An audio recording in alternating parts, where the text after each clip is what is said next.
Okay, so let's take a look at reason part 4. He that will not reason is a bigot. He that cannot reason is a fool. And he dares not to reason is a slave. Inspired by the grade 12s who have their poetry analysis today with Mr. McWilliam.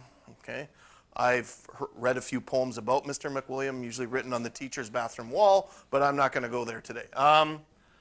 So let's look at this examination of bad reasoning. Okay, what causes bad reasoning? Well, all kinds of things. The fallacies that we looked at last time, the logical fallacies, but the 4 main reasons why people reason badly are ignorance, they just don't know they're reasoning badly, laziness, pride, and prejudice. Okay?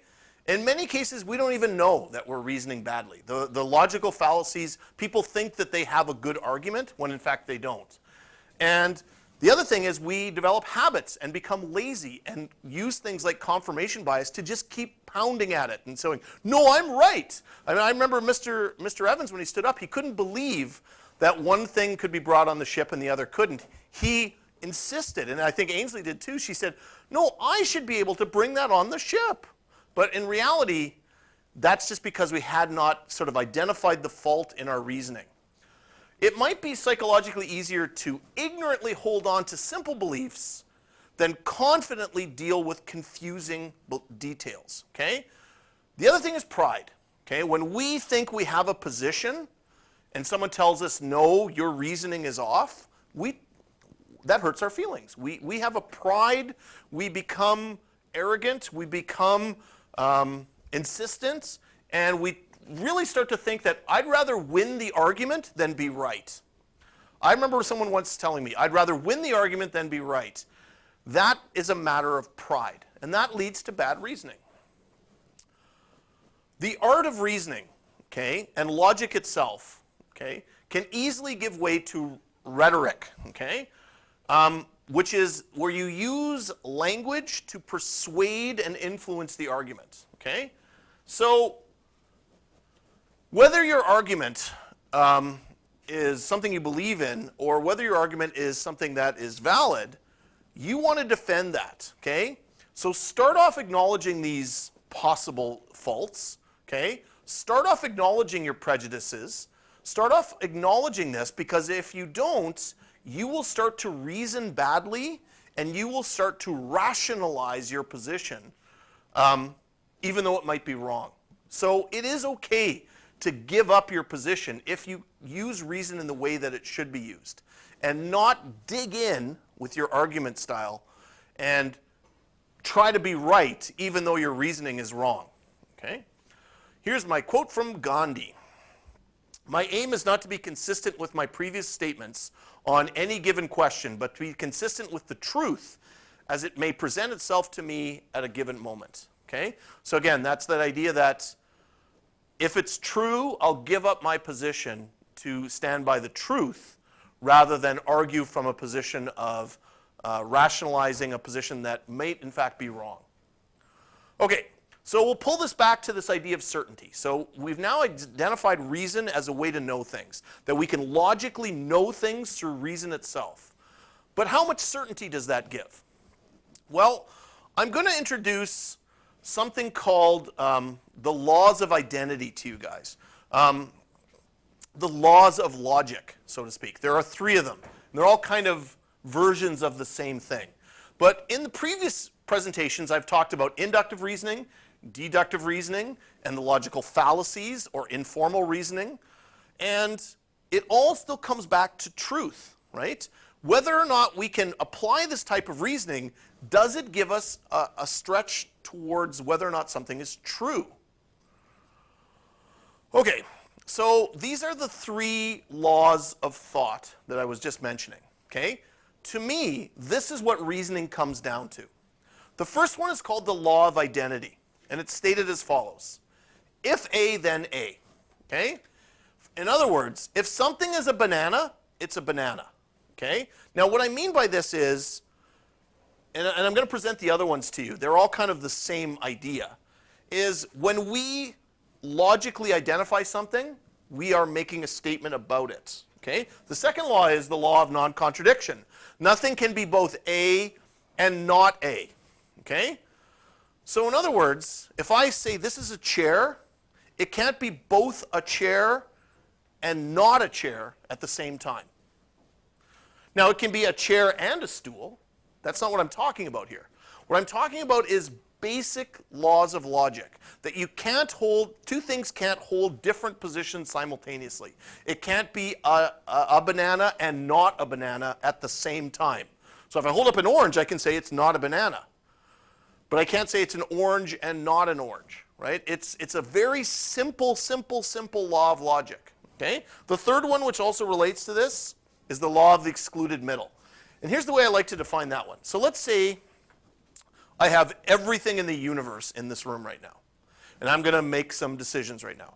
On this side of the room, I'm going to put everything that's a banana over here. And on this side of the room, I'm going to put everything in the universe that's not a banana. There should be nothing in the middle. There shouldn't be something in the middle if everything is a banana and everything over here is not a banana. These three laws are essentially all saying the same thing. That is, when we've defined something, we can't turn around and then contradict ourselves in that same way. Otherwise, things like language start to fall apart, right? Now, yes, there's subtleties to these things, right? You could say, well, if something's a banana, then it's a banana. Or you could say, if something is a car, it could also be a truck. Or maybe if it's a vehicle, it could also, well, again, that's not what I'm talking about here. What I'm talking about is this basic logical sort of law of thought that when we define something, it is what it is, and it's not what it's not, okay? So these seem as very self-evident laws, but in reality, we need these to actually move forward with logic. If we can't agree on these, then logic itself totally falls apart. Things like math are not possible if you debate whether a 2 is a 2 or it's not a 2. Like, we know that if I'm holding 2 apples, that's 2, right? But you can't say, well, no, and then you hold up 3 apples and go, this is 2. Both of them can't be true, okay? So in order for logic and reason to actually have a strong foundation or a strong axiomatic beginning, these three laws of thought need to be something that you kind of have to agree to. And I think we all do. I think that's a basic principle of logic at its base. The madman is not the man who has lost his reason. The madman is the man who has lost everything but his reason. Okay, so can we doubt reason as a way of knowing? Well, I think we can. We've kind of shown that. Philosophers have actually challenged those three basic laws of thought, okay, and the basic principles of logic. Bertrand Russell once said that logic depends on language, and that language is rather than logic, it's really all about language, and that it presupposes that we can organize the world into categories. But in reality, that this is impossible. So he said, as a philosopher, language cannot organize the world into categories. He said, where does day end and night begin? That's a classic example. When is it nighttime? Is there a specific time when it's nighttime? And this law of the excluded middle is true when precise symbols are employed, but it's not true when you have vague symbols or, in fact, symbols at all. So Russell challenged this position that reason can alone be used, saying that, well, yeah, but reason depends on language and categorization, and that starts to fall apart. So this gets very philosophical at this point, right? So can we actually apply doubt to the basic laws of logic? It's possible. It's possible you have doubt right now looking at it. We've already seen doubt in inductive reasoning. Remember the idea of all swans are white, led to doubt because, right, and do all metals expand when heated? So I'm going to present to you guys the story of the inductive turkey. Okay, I wrote this story myself. I'm going to give you a heads up. It has a sad ending. Okay, so some turkeys arrive on a farm in January, and they are well looked after. And after his breakfast, the farmer will feed the turkeys every morning. So the farmer eats breakfast, then he goes out and feeds these turkeys that arrived on his farm in January. After a week, some of the philosophical turkeys, they're very philosophical, Notice that whenever the farmer appears out of his farmhouse, they get fed. Every morning when the farmer appears, they get fed. As good inductive reasoning turkeys, as the months go by, they begin to feel confident and through their observational inductive logic on the premise, whenever the farmer comes out, we get fed. When the farmer appears, we get food. They have arrived at this conclusion inductively through observation. Because today the farmer came out, I got fed. Yesterday the farmer came out and I got fed. And I'm going to predict that tomorrow when the farmer comes out, I'm going to get fed. So these philosophical turkeys have made an inductive conclusion. When the farmer appears, I get fed. Spring turns to summer. Summer turns to fall. The turkeys keep feeling very confident in their statement. And they actually start questioning some of the other turkeys who aren't as philosophical. The other turkeys go, well, I don't know if that's true. And they said, well, why would you not think it's true? Every single time we've seen the farmer come out, we get fed. You're ridiculous. This is a good, strong statement. But on December 24th, the farmer came out, killed the turkeys, cooked Christmas dinner, and they all died. Let's see, I told you it was a sad story. So Sounds like a very happy story. I love turkey. I love turkey too. Now, this is a sad fairy tale about the turkeys, but it alerts us how generalizations can, in fact, fail. We have, for most of our lives, based inductive reasoning generalizations on things like if I sit in a chair, it'll support my weight. But there have been times when generalizations have turned out to be false, like the turkeys. It seemed like they had a good conclusion there. Now, how can you be sure that the laws of physics will always apply? How can you be sure that things you take for granted today won't necessarily break down tomorrow? Like maybe tomorrow, as I show in the picture there, you might wake up with the ability to climb walls and spin spider webs, and therefore buy a red and blue costume and look ridiculous. But nonetheless, is it possible? And again, we're talking about the difference between a possibility and a probability. When someone says, I know something, are they speaking to the realm of 100% certainty? Or is that kind of what's called a red herring? It is an impossibility. When we say we know something, we're of course not talking about absolute certainty. We are talking about a level of certainty for which we are comfortable with. That's what the turkeys were talking about. They were talking about a certainty level that for them was inductively reasonable.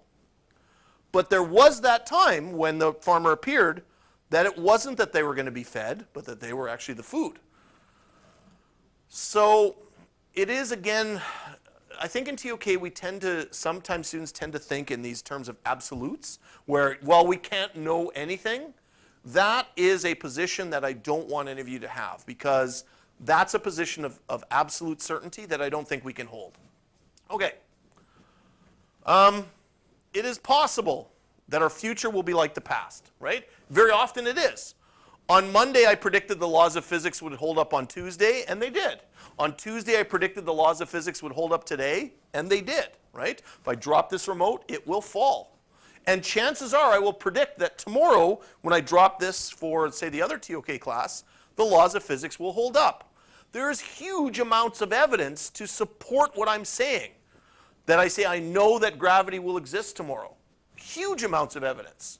But from a pure logic point of view, it is entirely possible that when I hold this out tomorrow and drop it, it will hover in the air and the laws of physics will be broken. It's not probable that that will occur, but it is, I think, if we're speaking in pure logic, it is possible that that will occur. But we don't talk that way generally, okay? Inductive reasoning moves from the observed to the unobserved, but there's no way to justify our belief based on experience alone. Induction lacks the certainty of deduction, so we cannot necessarily reach certainty that way either. And deduction relies on induction, as we talked about before. Induction is often instinctive, okay? Induction seems to be what appears to be rational within our DNA, within our genetics, okay? And last point here, it doesn't make sense to constantly question everything that you take for granted. You won't get, quote, anything done if you do that. You have to take things for granted. You have to take for granted that your feet won't slip out from under you when you're walking around. You have to take some things for granted. Logic is the art of thinking and reasoning in strict accordance with the limitations and incapacities of the human misunderstanding.